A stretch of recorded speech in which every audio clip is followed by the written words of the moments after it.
Welcome back, dads, to the new fucking Dad Fitness Podcast. It's not actually called that. It's called the New Dad Fitness Podcast. I just got a little bit lost for a second. I'm your host, Trent, as per usual. And today, we're doing a deep dive into a topic that is absolutely crucial for any dad looking to transform his body. Whether you're aiming to pack on muscle, shed some stubborn dad bod weight, or just maintain that hard-earned progress. We're talking about the power of calorie cycles, surplus, maintenance, and deficit. And now I know what you're thinking. You might be thinking, calorie cycles sounds fucking complicated as shit. But trust me, that by the end of this episode, I don't know why you sound like that, but you kind of do. It's just up in here, right? Trust me, by the end of this episode, you'll have a clear understanding of how these three phases work together to help you achieve your physique goals and why they're so much more effective than just consistently trying to eat healthy without a fucking plan, right? So, phase one is establish your home base or caloric maintenance, right? Sorry, my nose is sounds a little gummed up, but it's not, I promise. So where do we start? The absolute first step, and often the most overlooked. It's establishing your maintenance calories. Think of this as your body's baseline, the amount of energy in calories it needs each day to simply exist, function, and support your current activity levels without gaining or losing weight. Why is it so important? Because without knowing your maintenance, you're essentially shooting like fucking shooting in the dark, right? Like a dickhead. When it comes to a surplus or a deficit, it's your home base. You're basically your fucking equilibrium or your homeostasis. There are a few ways to estimate this. You can use online calculators that take into account your age, weight, height, and activity level. These give you a good starting point, but they're also fucking shit. All right? So don't trust them. The most accurate way is to track your food intake consistently for about 1 to 2 weeks, keeping your weight stable. If your weight isn't changing and you're eating a consistent amount, fucking congratulations, you've found your maintenance calories. So once you have that number, you've got your foundation. Now let's talk about where you want to go, right? Number 2 is building that dad bod of steel, the surplus phase, also the muscle gain phase, right? All right, this is where the fucking shit starts to get a little bit more buildy, right? We're going into like the build phase of Fortnite, fork knife. After establishing your maintenance, I strongly bias most of you towards entering a surplus phase first, right? Especially if your goal is to gain muscle and improve your aesthetic. Why? Because muscle is metabolically active tissue. The more muscle you have, the higher your resting metabolism. It's like having a bigger engine that burns more fuel just when you're fucking idling, right? A surplus means you're eating more calories than your body needs for maintenance. So we're typically talking a modest surplus here, typically around like 200 to 500 calories above your maintenance. This provides your body with the extra energy it needs to fuel your muscle growth and recover from your training sessions. Now, a common fear is I'm just going to fucking get fat, right, during your surplus. And yes, if you go too fucking high with your surplus, then you will gain some body fat alongside some muscle. That's why a small controlled surplus is key. It isn't about eating everything in sight. It's about consistently providing your body with the fuel it needs to build and repair. Think quality over quantity, bitches. I don't know why I said that. I'm so sorry. Focus on nutrient-dense foods, right? Fucking dense like in my head. Adequate protein and healthy fats.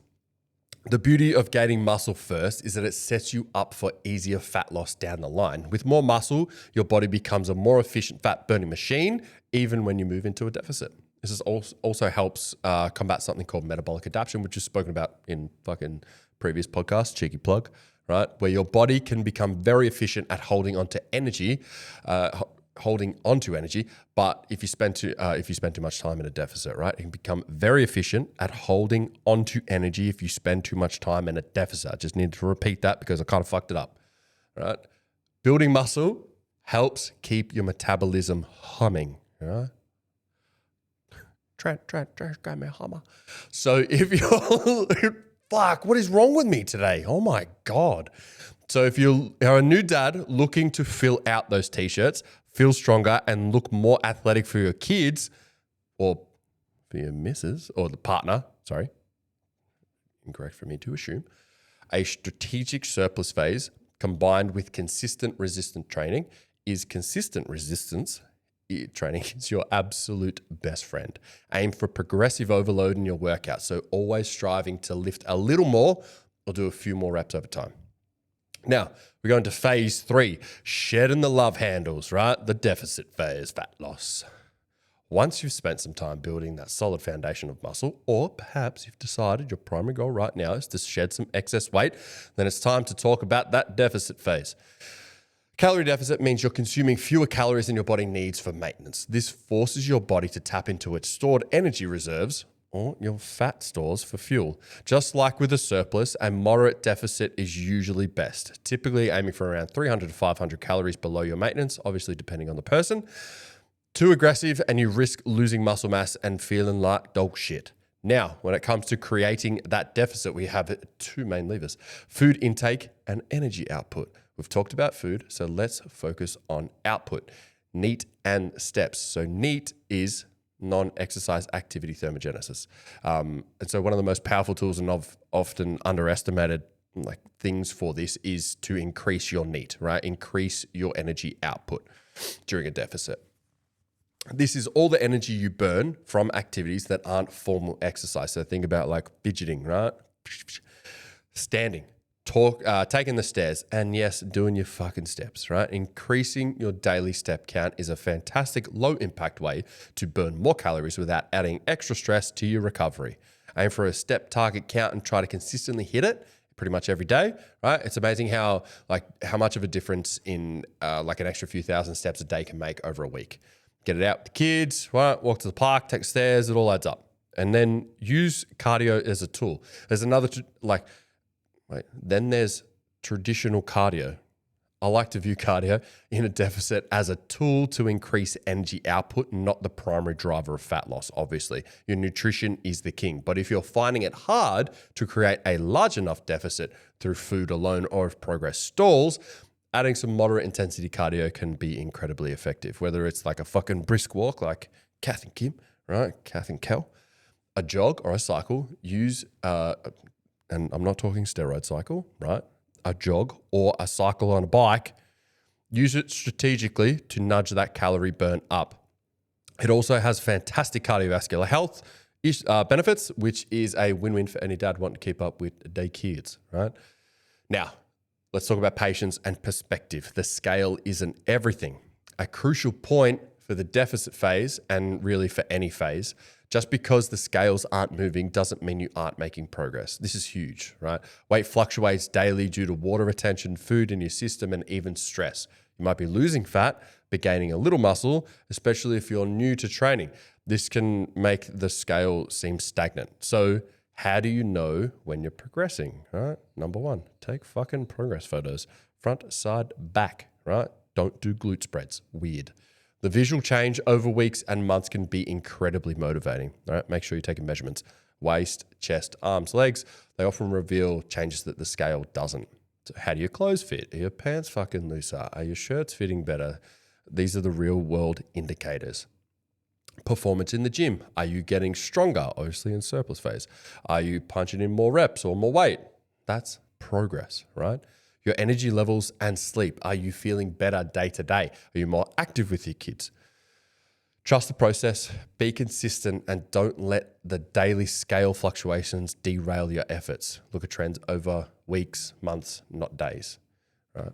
The cycle in action, again, not steroids, from phase to phase. So how do these cycles work together? You might spend a few months in a surplus phase, focusing on building muscle, and then once you've made significant strength gains and perhaps accumulated a little more body fat than you'd like, you can transition into a deficit phase to lean down and reveal that new muscle that you've worked so fucking hard for.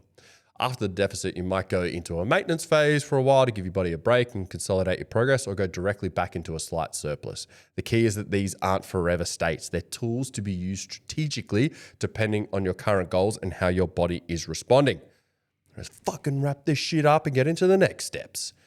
So understanding your surplus, maintenance, and deficit cycles is one of those most powerful tools you can add to your fitness arsenal. It takes the guesswork out of nutrition and allows you to intentionally shape your body.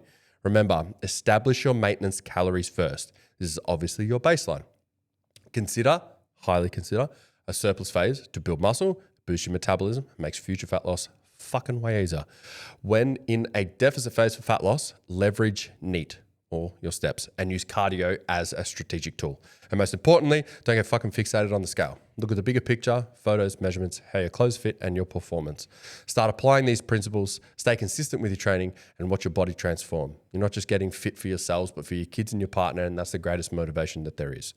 That's it for the episode of the New Dad Fitness fucking podcast.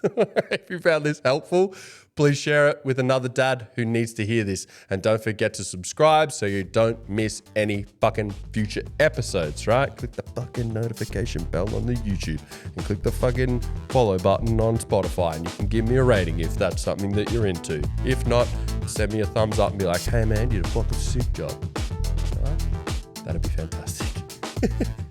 But thank you very much for being here. Appreciate the fucking shit out of all of you.